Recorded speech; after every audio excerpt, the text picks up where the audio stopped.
Hello guys, welcome to Tech Geek. So today we'll be continuing the OS lecture with the topic multitasking or the time sharing system, time sharing operating systems.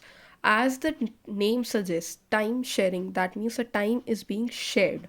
Okay, now let's see what this system is about. We have various tasks that are to be done. Let's say mail is there, paint is there, chrome is there, and video editor is going on. So in these, and you have a single OS that is working. So in one particular time, you can perform all these tasks. That is, all the tasks are being performed in a single go in the same time with the help of this OS. That is why it is known as multitasking. Okay.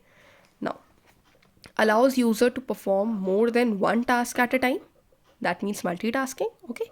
Now, time shared os uses CPU scheduling and multiprogramming to provide each user with a small portion of time shared computer. So each user gets a particular, you can say, portion of time for the shared computer. Okay. Now, what are the advantages of these kinds of system? The advantages are it is reliable. That means you can actually trust that particular OS that it would execute all the tasks completely.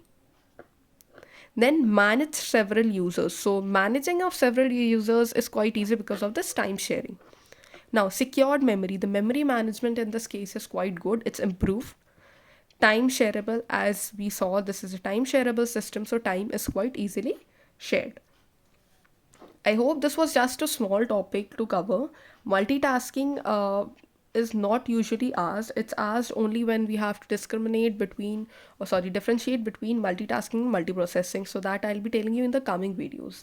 Till then, keep following Tech Geek, and in case you have any doubt, do mention in the comment box. If you want me to complete any particular topic of OS or any other subject first, do let me know. Thank you.